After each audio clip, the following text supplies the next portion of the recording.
Welcome to Home Biz Tax Talk. My name is Lysandra Everett. I am the Home Biz Tax Lady, where I help home business owners win the tax game. Home Biz Tax Talk airs Monday through Friday, 9 o'clock-ish, and when you tune into my show, you're going to hear about topics that are important to the home business community.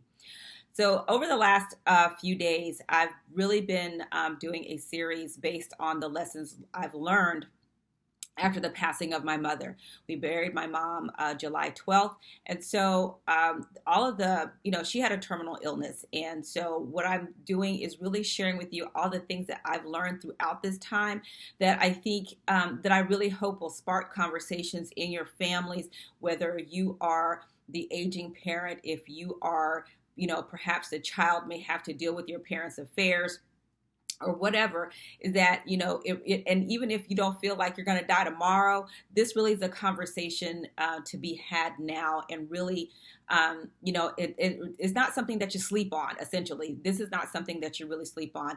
Planning for how you leave this earth really is something that is of utmost importance, because at the end of the day, tomorrow is promised to no one. And so the more planning that you can do ahead of time, the better it will be for your family. So today I want to talk about retirement money. What happens to the retirement money when you die? Okay. Now, it is always assumed, I think, that if one spouse dies, that the other spouse will automatically get their retirement money. And that isn't true. Okay. And, so I found out a lot of different things. And even that caused me to start asking more questions in my own home with my husband, like, okay, when you retire and you die, what happens, right? So let's talk about it. Okay, so we got a lot of different ways to get money after retirement. We got pensions, you have military retirements, you got Social Security, you got IRAs and 401Ks. There's all these different types of funds.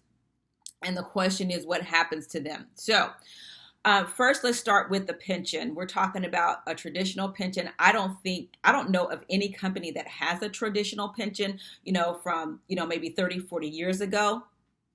And so you may or may not have this. I don't know.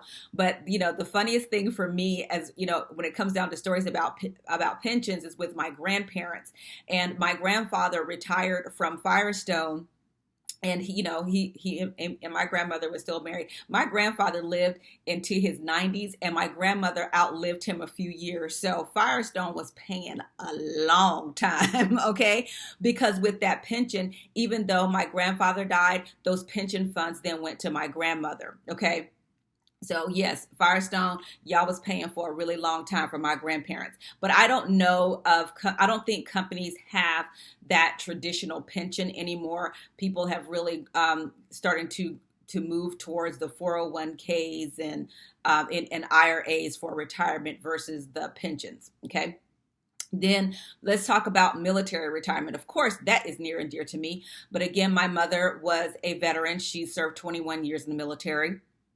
And with the military retirement, the retirement stops when the veteran dies. Okay. So in the case of my mom, even though she did not have a surviving spouse, with me being named her next of kin, I'll receive the last portion of her retirement check, and then her retirement stops. But that includes spouses as well, because like I said, this sparked me to ask the question to my husband, like, okay, when you're retired and if you pass, what happens to those funds? So regardless, when the veteran dies, the payments stop. Now with the military, they have what's called a survivor's benefit plan that you can pay into, but you're going to pay into that survivor benefit plan. So it's going to reduce your retirement funds. And what that survivor benefit plan does is it allows the spouse to continue receiving a percentage of your retirement pay after your passing. So it's something that you definitely need to check out. Okay, then Social Security. Now, Social Security really had me like cracking up, because Social Security has so many darn moving parts. It's absolutely bonkers. It matters if you're over 60, if you're under 60, if you get remarried, if you get remarried after you're 60. There's so many moving parts to that, but just know that you can visit ssa.gov and they have a benefits planner. But I'm old school. I need to talk to somebody to make sure I understand what's going on. So with Social Security, they have a lump sum benefit of 255 whole dollars, y'all. Okay.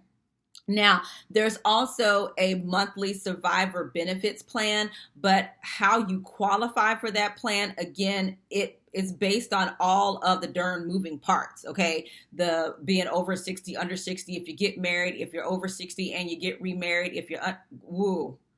I said, okay, this is too much for Social Security. So you definitely have to, to understand how that whole plan works for you. And I highly recommend that you definitely do the homework now for that so that you understand. Now, also, the other thing about Social Security that, again, it was funny for lack of a better term. So in order for that last Social Security check to come to that your loved one, the deceased person, they have to be alive the entire month.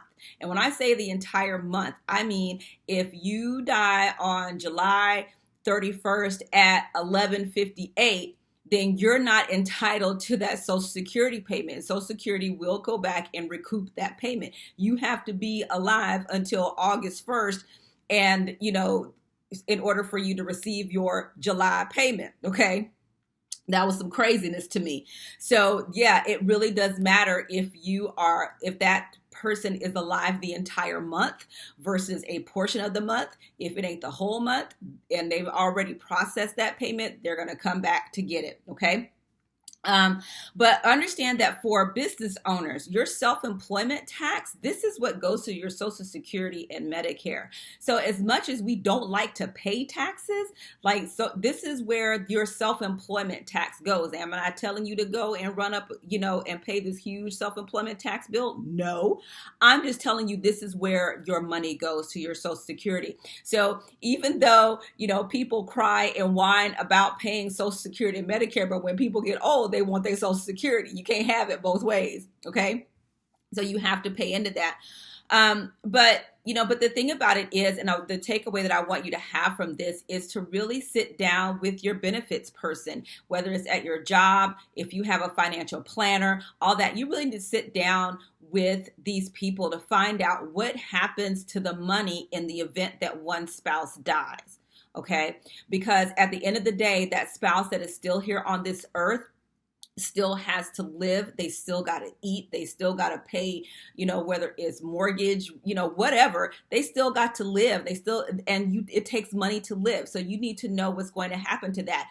And if you don't have a surviving spouse, your family still needs to know what's happening to your money, because if you've got if you've got an IRA that you have not taken your required minimum distributions from, who's going to inherit that? So you've got to keep your beneficiaries updated. It's not, again, it's not like you set it and forget it. You need to definitely check these things out. You know what I mean? What the plan that you had 15 years ago may not be the plan now. One of the biggest things that I have seen is in cases of divorce where, you've had one spouse, when they were a couple, like, okay, you're going to be the beneficiary, and then they never change it. And they don't think about changing it. And then when that person passes, it's this big old fight because somebody may have remarried, and that spouse should rightfully receive, whatever kind of funds. But because those things were never changed, then it's a big problem. So this is why your financial wellness should be a priority. It should, and to make sure everything is up to date. You might have a kid that has lost their absolute minds, and you would not want to leave them $5, much less, $50,000. You know what I mean? So you've got to, make this a priority for you and your family, because it's not just for you, it is for your family that you're leaving behind that has to deal with all of this stuff. So, you know, contact a financial advisor, okay, and find out contact your benefits persons, find out what happens to this money in the event that somebody dies. Make them role play with you. Say, okay, boom, I'm dead today. What happens today? If I drop dead today, what happens to the money? How does my family need to claim the money, right? What kind of forms does my family need to fill out? What kind of documents do they need to ask? Those tough questions, because the more that you can get prepared before disaster strikes, the better off it's going to be, and the less headache is going to be for your family, and everything is going to be more organized for them. And and that's only going to help them. I mean, I can't stress that enough. So and especially when you're the remaining child and you don't, there's no spouse, right? Then it falls on the children. And so your kids need to know where stuff is, who they need to call, what kind of forms to have. And it's not the one thing that drives me absolutely bananas is when kids try to talk to their parents about their final arrangements, and try to talk about what happens to the finances and all that stuff. And parents get so I don't know what's the word, but they aren't possessive, like, okay, well, you just want to get this money or whatever. And that's not the case. The fact is that once you're gone, if you have not shared these things with your family, it's an administrative hell that does not have to occur. So have those conversations, have those defensive, that's the word. Defensive is the word I was looking for. But the more that you can help your family prepare, the easier it is going to be for them to process these things in the event of your passing, because the last thing we want to do is create an administrative and a financial hell for your family after you're gone, because they can't wake you up and ask you where stuff is. Okay, so if you gotta, put combinations to safes in safe place. If you got your stuff in a fireproof safe, awesome. Make sure somebody has that, you can trust, has the combination to the safe, because trying to break into that sucker like it's Fort Knox might not work. All right.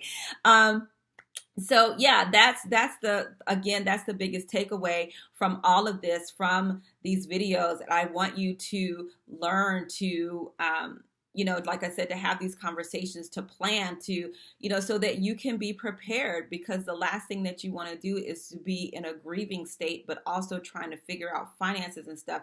That it just doesn't work. It doesn't mix. Okay. So that's it for today's episode of Home Biz Tax Talk. Again, we air Monday through Friday, 9 o'clock-ish, and you can come right here to get your questions answered about your home business taxes. All right, have a great day, and I'll see y'all next time. Bye.